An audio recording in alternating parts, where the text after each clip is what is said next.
Morning. It's very good to see all of you here this morning. Jim, I appreciated that reading. It really goes with what we're going to talk about this morning. So I saw that there is nothing better that a man should do to rejoice in his work, for that is his lot. Each one of us has different things that we are skilled with, different talents, different gifts that God has given us.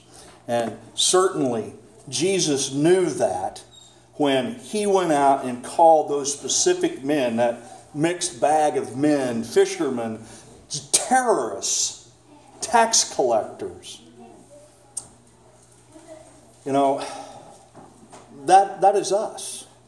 We are mixed. We all have mixed talents and gifts. And I don't think there's any terrorists in the room, but there are definitely those of us that are more zealous than others. And that's what Jesus saw in these men, and that's what he sees in us, and that's what God calls us into his ministry through Jesus Christ. So if you want to turn to Matthew 10, we're going to finish up the last of studying Jesus sending out the 12 on their first commission. This is actually the third lesson, and we're going to focus pretty much on the end. We're going to read verses 1 through 16 together. Jesus called his 12 disciples to him, and he gave them authority to drive out impure spirits and to heal every disease and sickness. These are the names of the 12. First, Simon, who is called Peter, and his brother Andrew, James, the son of Zebedee, and his brother John, Philip and Bartholomew, Thomas and Matthew the tax collector, James the son of Alphaeus and Thaddeus, Simon the zealot, and Judas Iscariot, who betrayed him. These 12 Jesus sent out with the following instructions. Do not go among the Gentiles or enter any town of the Samaritans. Go rather to the lost sheep of Israel. And as you go, proclaim this message. The kingdom of heaven has come near. Heal the sick, raise the dead, cleanse those who have leprosy, drive out demons. Freely you have received, freely give. Do not get any gold or silver or copper to take with you in your belts. No bag for the journey or extra shirt or sandals or staff, for the worker is worth his keep. Whatever town or village you enter, search there for some worthy person and stay in that house until you leave. As you enter the home, give it your greeting. If the home is deserving, let your peace rest on it. If it is not, let your peace return to you.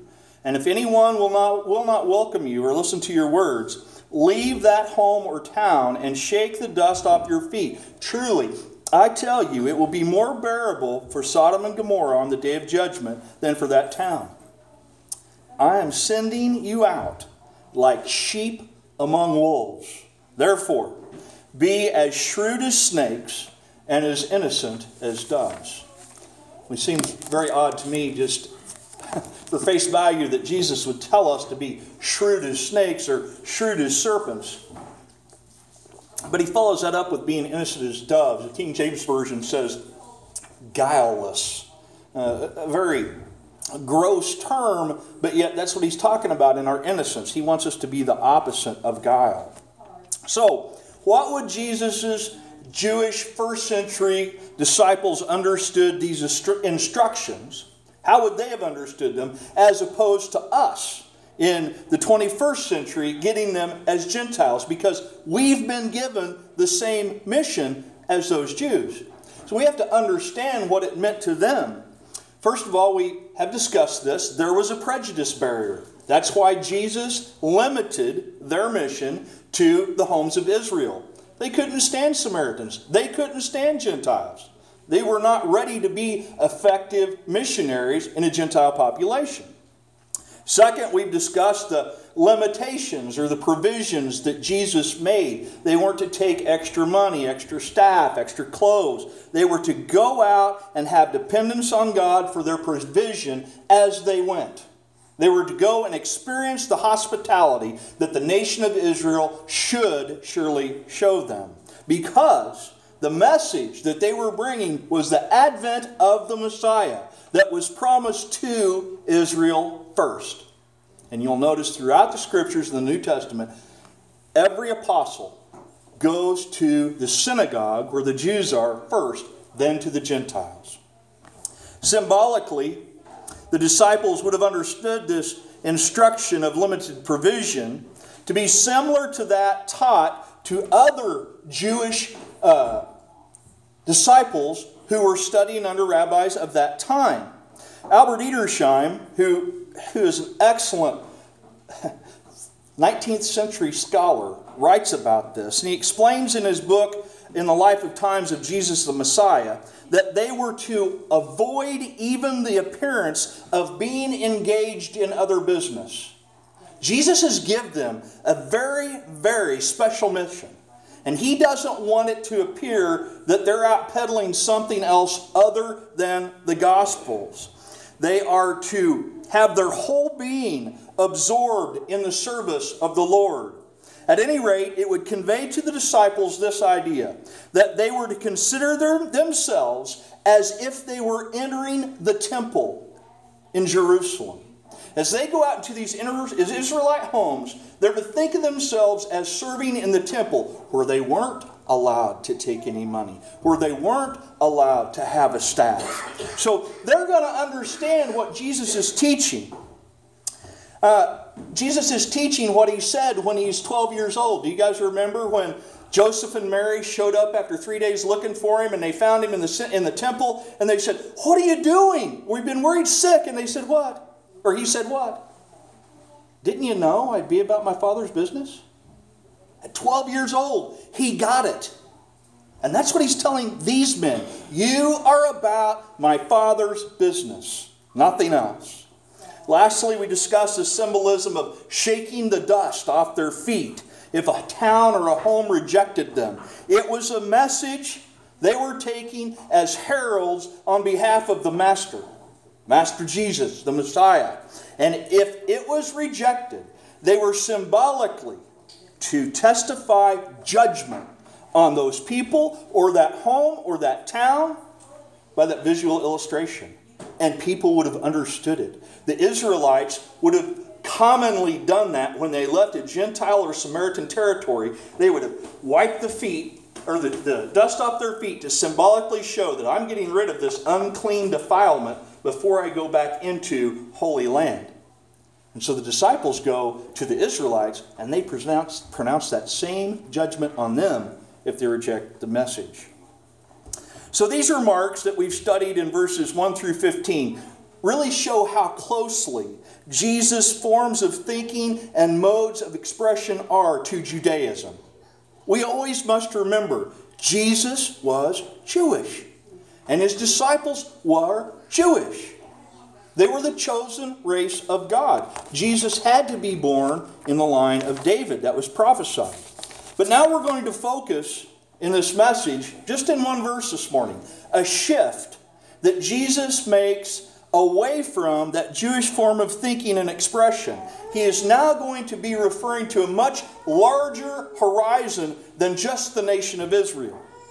This is the end of Luke and Mark's account. They don't have any more about this first commission. We only get our information from Matthew. And he continues in his text. We remember that Matthew is rarely concerned about chronological order. So here's what I want you to understand. Even though verse 16 through verses 30 some are tied to the beginning, they may not necessarily represent one setting. Matthew could have compiled several instructions that Jesus repeatedly gave in different towns, different jurisdictions as he preached. And Matthew combines them into one, because what Matthew is worried about is that we understand that Jesus fills prophecy from the Old Testament, that he is the Messiah.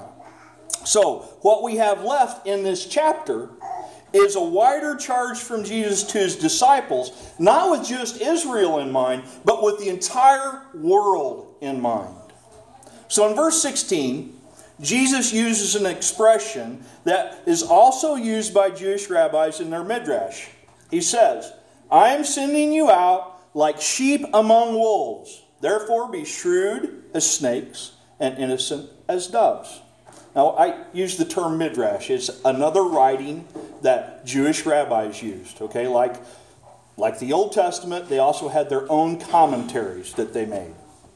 Now this analogy is easily enough to understand when we look at sheep among wolves. We get that. Sheep among wolves. That's not a very good outcome for the sheep. They're going to be going into hostile territory. These disciples are sent out to hostile territory where they will be handed over to the Jews and Roman courts for flogging and imprisonment. Come on in, folks. Come on in. The disciples, on their own, as sheep, they're dead meat against the wolves. They don't stand a chance on their own against the wolves. Okay? But we've got to remember who sent them. Jesus sent them. Jesus is the great shepherd. He's the great shepherd that sends them out with His authority and His proclamation of good news. And His command is very clear. I am sending you. Do you all remember how special the I am statements are? This is another one. I am sending you. God in the flesh is sending you out as sheep among wolves. Jesus is the great shepherd, and His I am implies His protection over them as they go out and minister. They are going to be under His loving care, even though they're absent from Him. William Hendrickson says that in Matthew, Jesus must have had this purpose in mind. 4 things. First of all, that they may there proclaim the gospel of the kingdom. Okay? Second, that by doing so, that there are actually sheep among the wolves to be turned, that are already out there. There are wolves that don't know that they're sheep, that the disciples are going to get. The faith of the apostles, number 3, will be strengthened. And fourth, that all of this may redound to the glory of God, just like what our mission and purpose should be. Our motivation should always be to bring God praise, honor, and glory. The first recommended personality trait or characteristic is to be shrewd as serpents. Now on the surface, this command seems like them partaking in evil or deceitful methods, but that's not what Jesus is talking about at all. There are many examples of the shrewdness that Jesus is trying to exemplify here. Paul says in 1 Corinthians 9 that he becomes all things to all men. What he means by that, he goes and observes their culture, their methods of interacting with one another, and then he puts that to use in his presentation of the gospel. He has something in common with them, something familiar with them. In Acts chapter 23, Paul's in trouble. He's before the Sanhedrin. Cleverly, or shrewdly, Paul does this. This is what recorded. Paul uses his differences in Jewish faith very cleverly. Starting in verse 6, then Paul, knowing that some of them were Sadducees and the others were Pharisees, called out to the Sanhedrin. He said, my brothers, I am a Pharisee, descended from Pharisees. I stand on trial because of the hope of the resurrection of the dead. Paul just got into a hornet's nest because he talked about the resurrection of the dead. When he said this, a dispute broke out between the Pharisees and the Sadducees, and the assembly was divided. The Sadducees say that there is no resurrection and that there are neither angels nor spirits, but the Pharisees believe all these things. Paul knew his audience, even though he was standing before them like he was on trial, but he knew how to get the attention off of them. He just made a simple statement. I stand on trial because of the hope of the resurrection of the dead. Then the jury's like, whoa, we don't agree on this. And they start fighting amongst themselves. But my favorite parable exemplifying this shrewdness is from Luke 16, which is the parable of the shrewd manager. If you want to turn to Luke chapter 16, I think you'll find this one very familiar. Luke 16, starting in verse 1. This is often misunderstood. We're going to look at this from the direction that Jesus was presenting it. Jesus told his disciples, there was a rich man whose manager was accused of wasting possessions. So he called him in and asked him, what is this I hear about you? Give an account of your management, because you cannot manage any longer. The manager said to himself, well, what shall I do now? My master is taking away my job. I'm not strong enough to dig, and I'm ashamed to beg. I know what I'll do so that when I lose my job here, people will welcome me into their houses. So he called each one of the master's debtors, people who owed him money or owed him property or necessities. And he asked the first one, how much do you owe my master? 900 gallons of olive oil, he replied. And the manager told him, take your bill, sit down quickly, and make it 450. Then he asked the second debtor, and how much do you owe? 1,000 bushels of wheat, he replied. He told him, take your bill and make it 800. I mean, the manager just knocks off so much that is owed right off the bill of product that isn't even his. He's just entrusted to that. But what's he doing? He's making that debt look more appealing. He's using his shrewdness. This is what Jesus is celebrating. Not the fact that he is stealing, but the fact that he's using his head. The master commended the dishonest manager because he had acted shrewdly. For the people of this world are more shrewd in dealing with their own kind than are the people of light. What's Jesus saying? He's saying the people of the world are better at being shrewd with the other people of the world than we are with each other. He's saying we don't use our heads when we deal with each other. We need to be shrewd with the talents and the gifts and the money and the blessings that Jesus has blessed us with as we deal with spreading the gospel. Verse 9, I tell you, use your worldly wealth to gain friends for yourself, so that when it is gone, you will be welcomed in eternal dwellings. Do you get that? Jesus is saying, blow it for the good of mankind, the good of the gospel, because you're not going to take any of it with you. Don't leave a penny unspent. You will be welcomed into eternal dwellings. See, this is another situation. For it to make sense to us, we have to put on our eternal spectacles. We can't look at this from an earthly standpoint. Our time is but a mist. And then what? Forever and ever and ever and ever. We have the opportunity, a very short span of time, to make a difference in this world, to save other people. And Jesus says in verse 10, whoever can be trusted with very little can also be trusted with much. And whoever is dishonest with very little will also be dishonest with much. So if you have not been trustworthy in handling worldly wealth, who will trust you with true riches? And if you have not been trustworthy with someone else's property, who will give you property of your own? He's speaking eternally, folks.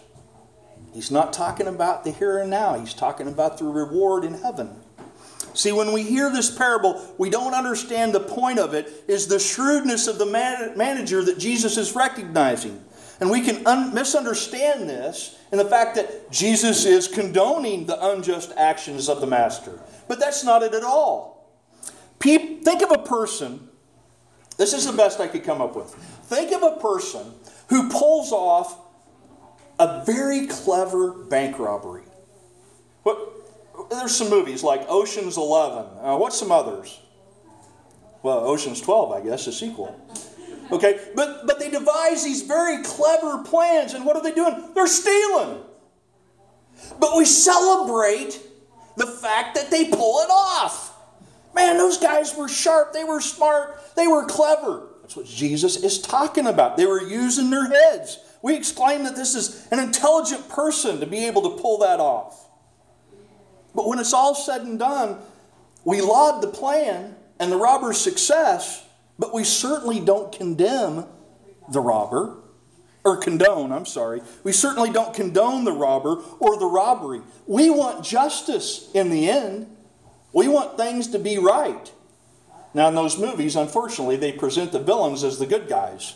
But they're stealing. Okay? Remember, the shrewdness that Jesus is highlighting in this parable never implies a compromise with evil, but rather using our heads for the sake of the kingdom. William Hendrickson comments about this the following way. He says the keenness, okay, keenness, shrewdness, same word. The keenness here, recommended as a human quality, involves insight into the nature of one's surroundings, both personal and material, circumspection, sanctified common sense, wisdom to do the right thing at the right time and the right place in the right manner. A serious attempt always to discover the best means to achieve the highest goal. An earnest and honest search for an answer to such questions as, how will my word or this action of mine look in the end? How will it affect my own future? How will it affect the future of my neighbor? How will it affect God's glory? Is this the best way to handle the problem, or is there a better way? See, we always have to take into account what we say and what we do and realize that they have a great potential, those actions and those words, for the kingdom. They also have a great potential for destruction if we use them wrongly. Paul was writing to the church in Ephesus, addressing them how to walk in love, how to live in love with each other as Christ loved us and gave himself up for us. This is how Paul says we should live out our Christian walk in Ephesians 5. Starting in verse 15. Look carefully then how you walk, not as unwise, but wise, making the best of the time, because the days are evil. Don't believe me? Watch the news. Therefore, do not be foolish, but understand what the will of the Lord is. How do we understand what the will of the Lord is? What tools do we have at our disposal, spiritually speaking? Anyone? First of all, we have the Holy Spirit to guide and direct us, to give us wisdom. We have God's Word available to us. And we have the ability at any time, at any place, to drop to our knees and be before the throne of God and speak to Him one-on-one. Do you realize what a blessing those three things are?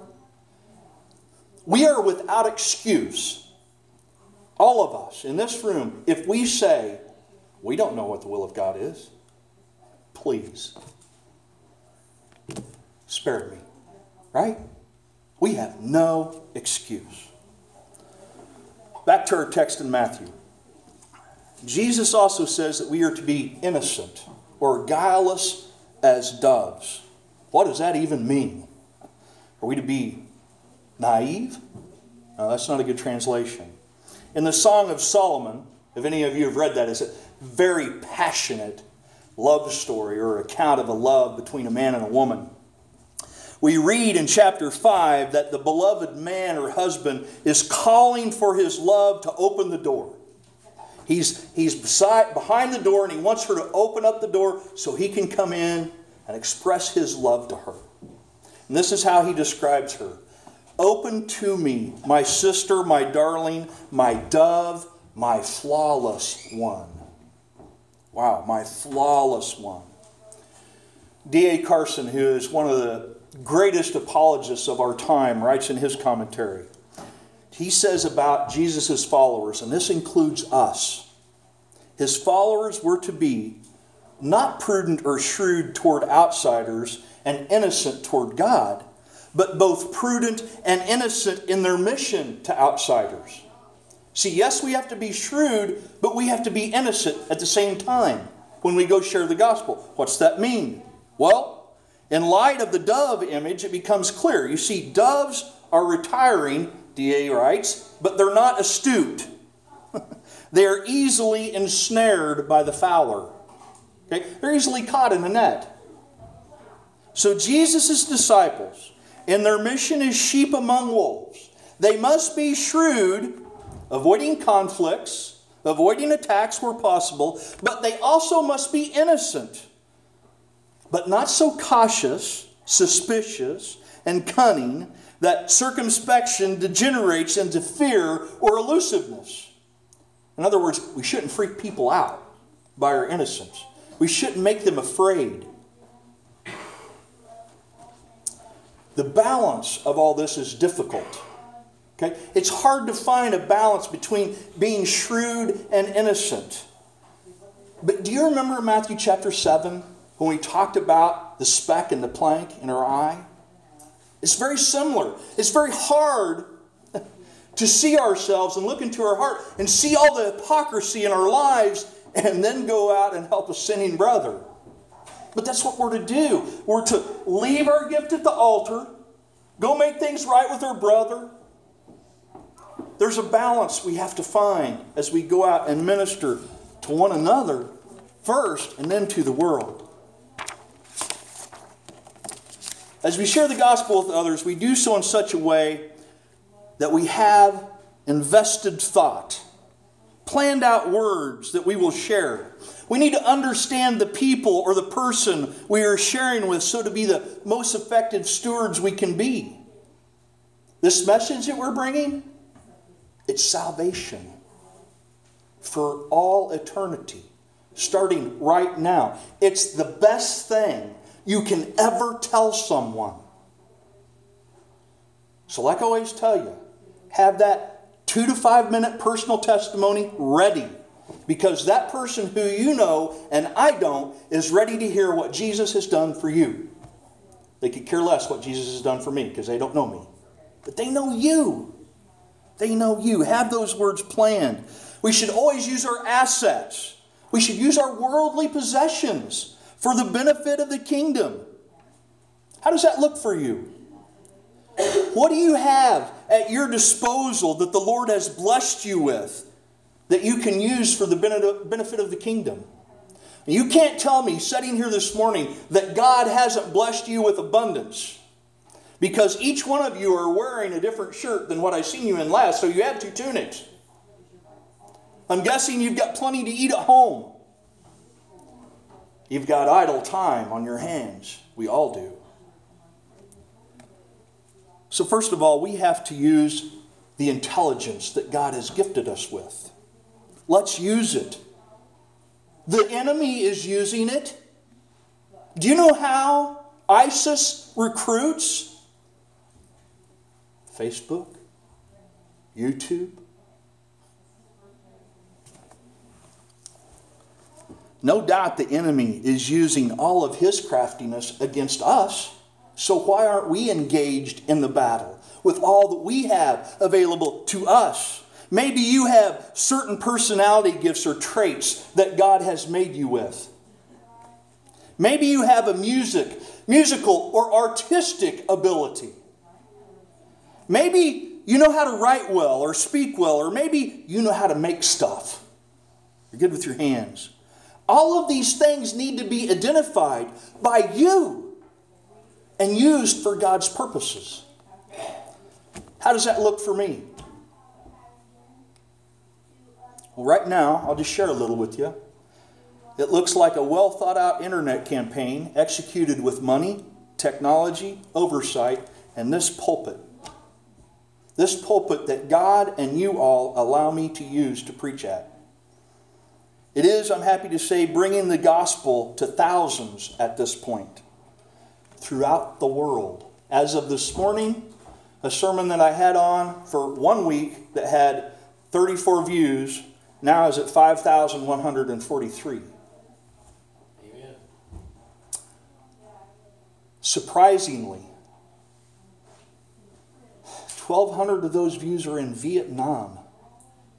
Why? I don't know.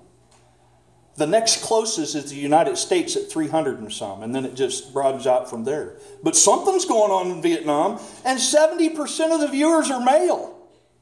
Now, that blew me away because I didn't think men would take the time to sit down and listen to a sermon.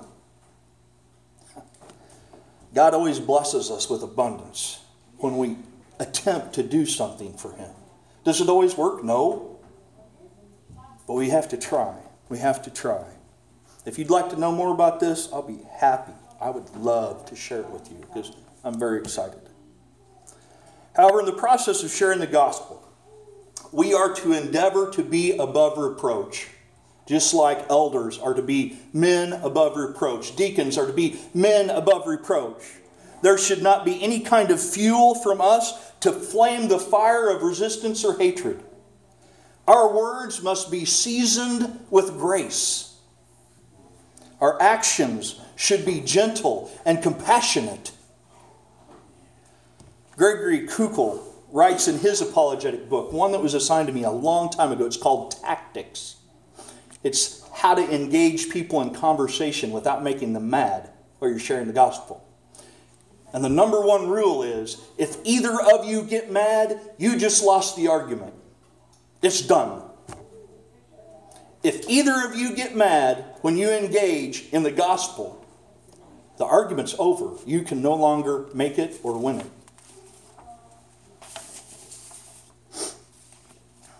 Ours is to be a mission of compassion and mercy modeled after our Lord and Savior Jesus Christ. It looks nothing like what I'm doing. It looks nothing like you're doing.